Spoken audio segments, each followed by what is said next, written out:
السلام علیکم ورحمۃ اللہ وبرکاتہ۔ ناظرین، آپ دیکھ رہے ہیں زین مدنی اسلامک چینل اور میں ہوں آپ کا میزبان محمد زین مدنی۔ ناظرین، جیسا کہ آپ کو معلوم ہے کہ ہم ریاض الصالحین ریکارڈ کر رہے ہیں۔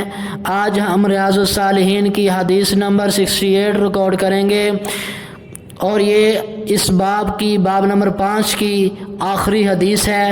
آپ سے التماس ہے کہ ہمارے چینل کو سبسکرائب کریں، لائک کریں، شیئر کریں، بیل آئیکن پہ کلک کریں۔ بیل آئیکن پہ کلک کرنے کا مطلب یہ ہے کہ ہم جو بھی نئی ویڈیو اپلوڈ کریں گے اس کا نوٹیفیکیشن آپ تک پہنچ جائے گا۔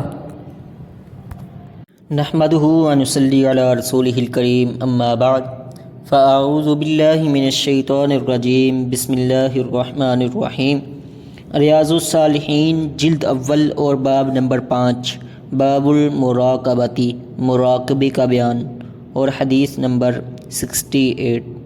حضرت عمر رضی اللہ عنہ سے روایت ہے کہ نبی اکرم صلی اللہ علیہ وسلم نے فرمایا، آدمی سے یہ نہیں پوچھا جائے گا کہ اس نے کس وجہ سے اپنی بیوی کو مارا۔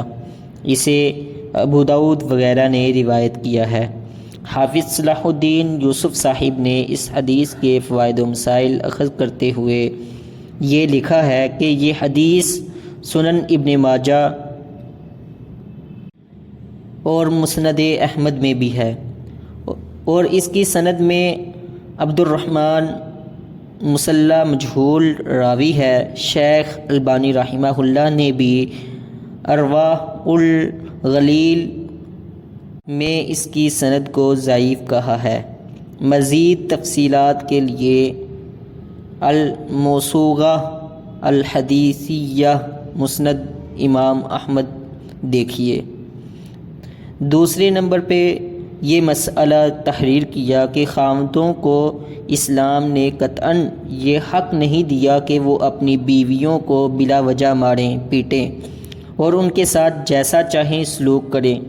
ان سے باز پرس نہیں ہوگی یا دنیا میں ان سے باز پرس نہ کی جائے، بلکہ اسلام نے تو بڑی تاکید کے ساتھ عورتوں سے حسن سلوک کا حکم دیا ہے، جس کا صاف مطلب یہی ہے کہ مرد اگر عورت پر ظلم کرے گا، ناجائز مارے پیٹے گا اور اس کے حقوق کی ادائیگی میں کوتاہی کرے گا تو وہ عند اللہ مجرم ہوگا اور اس سے باز پرس ہوگی، اور دنیا میں بھی ہو سکتی ہے، البتہ تادیباً تھوڑا بہت